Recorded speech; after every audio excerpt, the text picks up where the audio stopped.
मगर ये तरीका खुदा के वास्ते अब ये मामला पाकिस्तान डंडे के जोर पे नहीं चल सकता। जनाब स्पीकर, ये मुल्क को हम डंडास्तान नहीं बनाना चाहते। बहुत कुछ हो गया है, बहुत कुछ हो गया है। अब मजीद अगर किसी के जहन में, अगर किसी जनरल साहब की सोच है कि हम इसको डंडे पे चलाएंगे, किसी सियासतदान की सोच है, तो ये मुल्क अब डंडे पे नहीं चल सकता। हम मरने को तैयार हैं। हमारी किस्तों पे जनाब स्पीकर हमले हुए। पहली तो चीज़ है कि हमारा एहतजाज, पुरअमन एहतजाज हमें आइन और कानून इजाज़त देता है।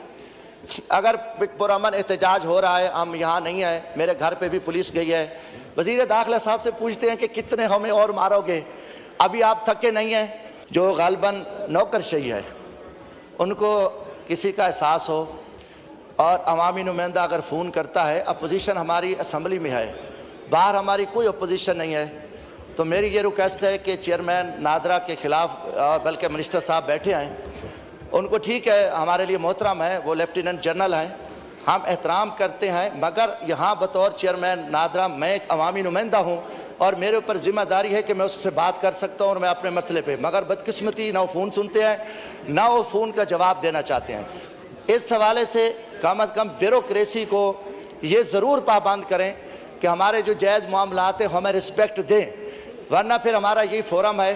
मेरी जनाब से तवज्जो की भी दरख्वास्त है कि अगर मेहरबानी करके थोड़ी सी जनाब तवज्जो। स्पीकर साहब जी बात कीजिए। अच्छा, मल्टीटास्किंग। हाँ, मेरी तहरीक इस्तिकाक का मैं जिक्र कर रहा था, तो वो मेहरबानी करके ये मिनिस्टर साहब यहाँ मौजूद हैं। दूसरी गुजारिश है कि रात से हमारे घरों में छापे शुरू हो गए हैं।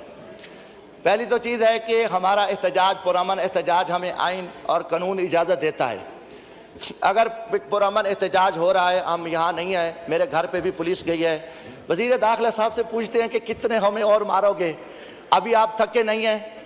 अगर आप थके नहीं हैं तो बताओ, या तो हमें उठा के इस मुल्क से निकाल दो, या हम एक पुरअमन शहरी हैं, एक MNA भी हूँ, हमारे भाइयों भतीजों को चारों तरफ पुलिस खड़ी हुई। और दूसरा दिन है जनाब स्पीकर, और ये आप इसकी रिपोर्ट भी मंगवा सकते हैं, या कहीं कोई रोड ब्लॉक है, कोई एहतजाज है, कोई मसला, कोई अमन के मसला है, तो हम सजा भुगतने को तैयार हैं। मगर ये तरीका खुदा के वास्ते अब ये मामला पाकिस्तान डंडे के जोर पे नहीं चल सकता। जनाब स्पीकर, ये मुल्क को हम डंडास्तान नहीं बनाना चाहते। बहुत कुछ हो गया है, बहुत कुछ हो गया है। अब मजीद अगर किसी के जहन में, अगर किसी जनरल साहब की सोच है कि हम इसको डंडे पे चलाएंगे, किसी सियासतदान की सोच है, तो ये मुल्क अब डंडे पे नहीं चल सकता। हम मरने को तैयार हैं। हमारी किस्तों पे जनाब स्पीकर हमले हुए, मैं आप हमारे लिए मोहतरम है, हमारे घरों पे हमले हुए, हमारे बीवी बच्चों के साथ एक शर्मनाक खेल खेला गया। और जो पिछला इलेक्शन जो कुछ हम गुजार किया है, और मोहसिन नकवी साहब वज़ीर आला पंजाब थे, इनकी सरपरस्ती में जो सारा जुल्म हुआ। अभी ये वज़ीर दाखिला है, तो हम इनसे ज़रूर पूछेंगे कि आप एक मिस पे बैठे हो, ये IG पुलिस जो है ये क्या कर रहा है? चोरियाँ, जनाब स्पीकर मैं एक मिनट सिर्फ, जो डकैतियाँ, चोरियाँ, लॉ एंड ऑर्डर की सूरत है, इंतहाई शर्मनाक है। ईमान से कह रहा हूँ, थाने बिके हुए हैं। मेरे अपने, मुझे एक अफीसर ने बताया कि 20 लाख रुपया अच्छे थाने का रेट है, DPO लेता है, दरमियाने का 15 लाख और 10 लाख रुपया जो छोटा थाना है, ये रेट लगे हुए हैं। पंजाब का इशू है, इंटीरियर मिनिस्टर साहब से बात करें कम से कम, क्योंकि सर IG से तो ये पूछ सकते हैं ना स्पीकर साहब, अगर हमारा कोई इस्तिकाक मसला बनता है। तो आखिरी गुजारिश मैं ये कर रहा हूँ कि एक मेरी तहरीक इस्तिकाक के बारे में रिक्वेस्ट है। दूसरी और लास्ट बात है कि अपना महकमा खुराक ने, जनाब स्पीकर, अच्छा हम नहीं दे रहे पॉइंट। अच्छा, महकमा खुराक में, सर एक मिनट, महकमा खुराक में ने अभी तक खरीदारी शुरू नहीं की है पंजाब में। मतलब पास्को तो ठीक है, एक वो उनका एक अपना तरीक़ाकार है। मेरे इलाके में, मेरी तहसील मुजफ्फरगढ़ में अभी तक जो है ना ख़रीदारी शुरू नहीं की, और 2700-2800 रुपये फ़ी मन, और गंदम हमारी तबाह हो रही है। हमने यूक्रेन से, रूस से जो गंदी कीड़े थे, जो शर्मनाक मैं समझता हूँ कि जो सौदेबाजी हुई है, उसकी कोई जिम्मेदारी उठाने को तैयार नहीं है। अब पाकिस्तान में अल्हम्दुलिल्लाह सिंध है और पंजाब में इतनी खूबसूरत गंदम हुई है, हम किसान को मार रहे हैं, हम किसान को कत्ल कर रहे हैं। जनाब स्पीकर, थोड़ी सी तवज्जो दरकार है। तो ये पिछले दिनों भी बड़ी तफसीली इस पे बहस हुई है, मगर अभी तक हमारे किसान के साथ जो जुल्म हो रहा है, ज्यादती हो रही है, उस पर हुकूमत टस से मस ही नहीं हो रही और हुकूमत को कुछ पता ही नहीं है कि हमने करना क्या है।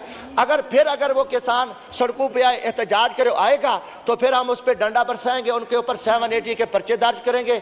ये एक बहुत बड़ा जुल्म है। और आखिरी गुजारिश है कि मेरा नाम स्टाफ लिस्ट में शामिल किया है। अब मैं और पासपोर्ट, हमें पासपोर्ट नहीं दे रहे, हमें यह बताया जाए कि हमने कौन सा जुर्म किया है। और सिर्फ अपोजिशन को जो तहरीक इंसाफ के लोग हैं उनके नाम इन्होंने रोके हुए हैं। हाई कोर्ट हम जाते हैं, हाई कोर्ट से हमें रिलीफ मिल जाता है, मगर यहाँ पे हमें कोई रिलीफ नहीं मिलता। अगर एहतजाज करते हैं फिर हमारे ऊपर बैन लगता है। क्यों? जब अगर हमारी हक की बात ही नहीं सुनी जाएगी, फिर हमारे ऊपर ये हमारी जिम्मा, हम असम्बली पे फोरम पे भी एहतजाज करेंगे, बाहर भी करेंगे, और ये फिर हमारा आईनी हक कोई नहीं छीन सकता। हम कौन से दहशतगर्द हैं कि हमारा नाम स्टाफ लिस्ट में है, मेरा पासपोर्ट जारी नहीं कर रहा है, तो फिर कहते हैं इस हाउस की इज्जत होनी चाहिए। हाउस की इज्जत नहीं हो सकती जब तुम हाउस को, मेम्बरान को इज्जत नहीं दोगे। जब एक तरफ हमारे साथ एक बुरी तुरास्तली माँ जैसा सलूक किया जाएगा, तो फिर स्पीकर साहब हम एक हद तक तो हम बर्दाश्त करेंगे। और ये भी इससे पूछा जाए, वजीर दाखिला बताए कि हमारे घरों पे छापे क्यों मारे जा रहे हैं, हमने कौन सा जुर्म किया है और हमने कौन सा गुनाह किया। अगर हमारा गुनाह जुर्म नहीं है तो आईजी पंजाब को लगाम दे।